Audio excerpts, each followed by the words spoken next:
মহাকুম্ভ মেলা শুরু হয়েছে। এই মহাকুম্ভ মেলায় নারী নাগা সন্ন্যাসীদের যথেষ্ট উপস্থিতি লক্ষ্য করা যেমন যাচ্ছে, এমন প্রশ্ন উঠেছে এই যে নারী নাগা সন্ন্যাসীরা কিভাবে তৈরি হন এবং তারা কোথায় থাকেন এবং কোথা থেকে এসেছেন, তাদের জীবনচর্চা কেমন, তারা কি খান, তারা কি আদৌ পোশাক পরেন, তারা যদি পোশাক পরেন তাহলে কী ধরনের পোশাক পরেন এবং তারা কিভাবে জীবন যাপন করেন, তাদের সংসার ধর্ম আছে কিনা, তারা সংসার থেকে বেরিয়ে সেটা করেন কিনা, এরকম হাজার প্রশ্ন মানুষের মনে যেমন রয়েছে এবং সেই প্রশ্নের উত্তরও কিছু কিছু ক্ষেত্রে মিলেছে।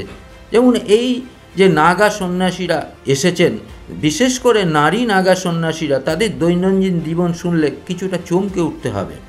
পুরুষ নাগা সাধুদের মতো মহিলা নাগা সাধুরাও সংসার থেকে দূরে থাকেন এবং তারপর তারা সন্ন্যাসিনী হন। গৃহস্থ জীবন ত্যাগ করে তারা শুধুমাত্র ঈশ্বরের আরাধনায় নিমগ্ন থাকেন। তাদের জন্য সম্পর্ক, মোহ, মায়া, অর্থ সম্পত্তির কোনো মূল্য নেই। তারা কেবল ভগবানের ধ্যান জ্ঞান নিয়েই তারা মত্ত থাকেন এবং পুরো জীবনটাই ভগবানের ধ্যানেই নিমগ্ন থাকেন। একজন মহিলা নাগা সন্ন্যাসী হওয়ার পদ্ধতি কী বা তার প্রক্রিয়া কী? এই প্রক্রিয়াটা অত্যন্ত কঠিন এমনটি জানা গেছে। এর জন্য সেই মহিলাকে যোগ্য হওয়ার জন্যে বিশেষ কিছু পদ্ধতি তাকে মেনটেন করতে হয়। যারা তাদের গার্হস্থ্য জীবনের দায়িত্ব পালন করেছেন বা যারা কখনো গার্হস্থ্য জীবন শুরুই করেননি, অনেক ক্ষেত্রে জীবন ত্যাগ করে মহিলাদের নাগা সন্ন্যাসীর দীক্ষা নিতে হয়। এর জন্যে তাদের 10 থেকে 15 বছর পর্যন্ত ব্রহ্মচর্যের কঠোর শপথ পালন করতে হয়। যে মহিলা নাগা সন্ন্যাসী হতে চান সেই মহিলাকে তার গুরু বা আখড়ায় রামতা পঞ্চদের বিশ্বাস করাতে হয় যে তিনি নিজেকে ঈশ্বরের আরাধনায় সম্পূর্ণরূপে উৎসর্গ করতে পারবেন এবং করেছেন। যখন পঞ্চরা নিশ্চিত হন যে তিনি তার গৃহস্থ জীবনে ফিরে যাবেন না, তখন তাকে নাগা সাধু হওয়ার অনুমতি দেওয়া হয়। এর জন্যে কুম্ভের সময় অর্থাৎ কুম্ভ মেলা যখন হয়, সেই মহিলাকে তার চুল মুন্ডন করে নিজের পিণ্ডদান করাতে হয়। এরপর তাকে পবিত্র নদীতে স্নান করিয়ে প্রচুর শ্রব পালন করতে হয় এবং সন্ন্যাসিনী থেকে নাগা সাধু হওয়ার যে প্রক্রিয়া, এটা প্রায় 10 থেকে 15 বছর সময় লেগে যায়। নাগা সাধু হওয়ার পর মহিলাদের মাতা অবধূতানী বা নাগিন বলে পরিচিতি লাভ করার ব্যবস্থা আছে। তাদের মর্যাদা অন্যান্য সন্ন্যাসীদের চেয়ে অনেক বেশি। তারা আশ্রমে এবং সাধারণ মানুষের মধ্যে অনেক বেশি সম্মান পেয়ে থাকেন। দীক্ষার পরে তাদের নতুন নামও দেওয়া হয়। এইভাবে একজন মহিলা থেকে নাগা সাধুতে রূপান্তরিত হয়।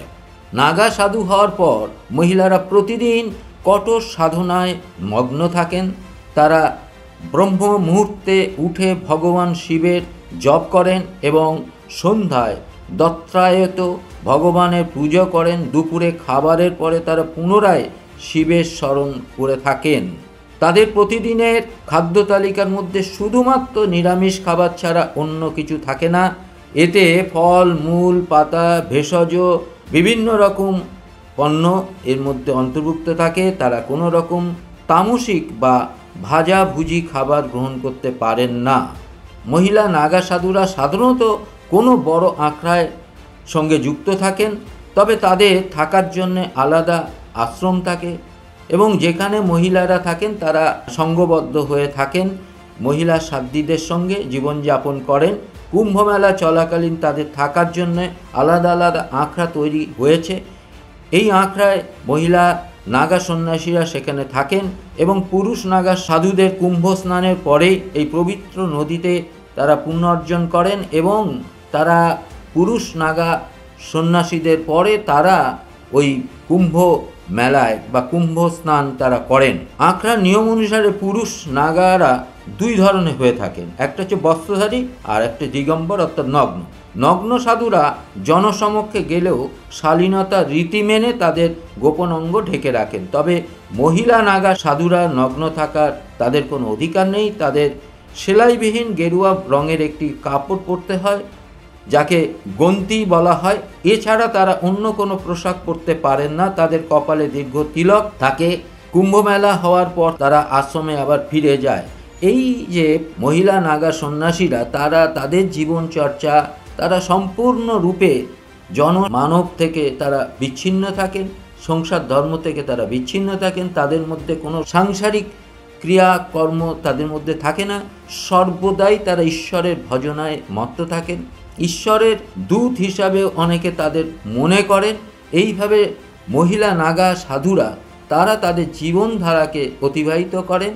এই জীবনধারা বেশ কঠিন, কঠোর, এবং এইভাবে দীর্ঘদিন দ্বারা এই জীবনধারার মধ্যে এক সময় তারা বিলীন হয়ে যায় এবং তারা কুম্ভ মেলায় আসেন। আবার তারা কুম্ভ মেলা শেষ করে 12 বছর আবার তারা ফিরে চলে যায় তাদের সেই আখড়ায়, সেই হিমালয়ে।